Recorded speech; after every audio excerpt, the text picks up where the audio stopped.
Hi, welcome back to my channel.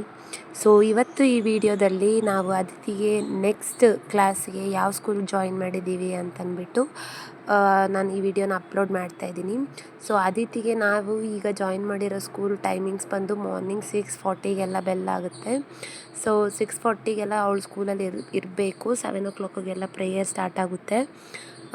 ಅದಕ್ಕೆ ಇವಾಗ ಸ್ಕೂಲಿಗೆ ಬೇಗ ಎದ್ದೇಳಬೇಕು ಅವಳು. ಸೊ ಮಾರ್ನಿಂಗ್ 5:30ಗೆಲ್ಲ ಎದ್ದು ರೆಡಿ ಆಗಿದ್ದಾಳೆ ಅವಳು. ಸೊ ಇವಾಗ ಯೂನಿಫಾರ್ಮ್ ನೋಡಿ ನಿಮಗೆ ಗೊತ್ತಾಗಿರ್ಬೋದು ಯಾವ ಸ್ಕೂಲಿಗೆ ಜಾಯಿನ್ ಮಾಡಿದ್ದೀವಿ ಅಂತಂದ್ಬಿಟ್ಟು. ನಾವು KV ಸ್ಕೂಲ್ಗೆ ಜಾಯಿನ್ ಮಾಡಿದ್ದೀವಿ. ಅಲ್ಲಿ ಬಂದು 2 ಶಿಫ್ಟ್ ಇದೆ. ಸೊ ನಾವು ಮಾರ್ನಿಂಗ್ ಶಿಫ್ಟ್ನ ಚೂಸ್ ಮಾಡಿರೋದ್ರಿಂದ ಸೊ ಬೆಳಗ್ಗೆ ನನ್ನ ರೊಟೀನ್ ಇನ್ನೂ ಬೇಗ ಸ್ಟಾರ್ಟ್ ಆಗ್ತಾಯಿದೆ ಇವಾಗ. ಗೊತ್ತಿಲ್ಲ, ಫಸ್ಟ್ ಡೇ ಅಂತ ತುಂಬ ಎಕ್ಸೈಟ್ ಆಗಿದ್ದಾಳೆ. ನೆಕ್ಸ್ಟ್ ಡೇಯಿಂದ ಡೈಲಿ ಬೆಳಗ್ಗೆ ಎದ್ದೊಳ್ಬೇಕಂದ್ರೆ ಹೆಂಗಿರ್ತಾಳೋ ಗೊತ್ತಿಲ್ಲ. ಸೊ ಇದು ಫಸ್ಟ್ ಡೇ ಆಗಿರೋದ್ರಿಂದ ತುಂಬ ಖುಷಿಯಾಗಿ ಹೋಗ್ತಾ ಇದ್ದಾಳೆ ಸ್ಕೂಲಿಗೆ. ಇಷ್ಟು ದಿನ ನನ್ನ ಜೊತೆನೇ ನನ್ನ ಕಣ್ಮುಂದೆನೇ ಇರ್ತಿದ್ಲು, ಯಾಕಂದರೆ ನಾನು ವರ್ಕ್ ಮಾಡೋ ಸ್ಕೂಲಲ್ಲೇ ಅವಳು ಬರ್ತಿದ್ಲು. ಬಟ್ ಈಗ ನನಗೇ ಒಂಥರ ಏನೋ ಬೇರೆ ಥರ ಫೀಲ್ ಆಗ್ತಿದೆ, ಹೆಂಗಿರ್ತಾಳೋ ಏನೋ ಅಂದ್ಬಿಟ್ಟು. ಸೊ ನೋಡಿ, ಇದು ಅದಿತಿದು ಕ್ಲಾಸ್ ರೂಮು. ನಾವು ಬಂದು ಮಲ್ಲೇಶ್ವರಂ KVನಲ್ಲಿ ಜಾಯಿನ್ ಮಾಡಿರೋದು.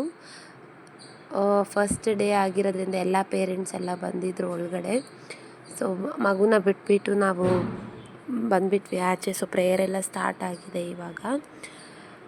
ಸೊ ಇದಾಗಿತ್ತು ಇವತ್ತಿನ ವ್ಲಾಗ್. ಸೊ ಕ್ಲಾಸ್ ಮುಗಿದ್ಮೇಲೆ ಮತ್ತೆ ಅವ್ರ ಅಪ್ಪ ಹೋಗಿ ಅವಳನ್ನ ಪಿಕಪ್ ಮಾಡ್ಕೊಂಡು ಬಂದರು.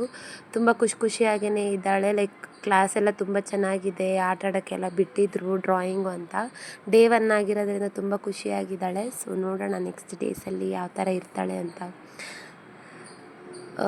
ಬಟ್ ಮಾರ್ನಿಂಗ್ ನಮಗೂ ರೊಟೀನ್ ಬೇಗನೆ ಸ್ಟಾರ್ಟ್ ಆಗುತ್ತೆ, ಅವಳಿಗೂ ಸ್ಟಾರ್ಟ್ ಆಗುತ್ತೆ. ಹೆಂಗೆ ಮ್ಯಾನೇಜ್ ಮಾಡ್ತೀವೋ ನೋಡೋಣ. Thank you.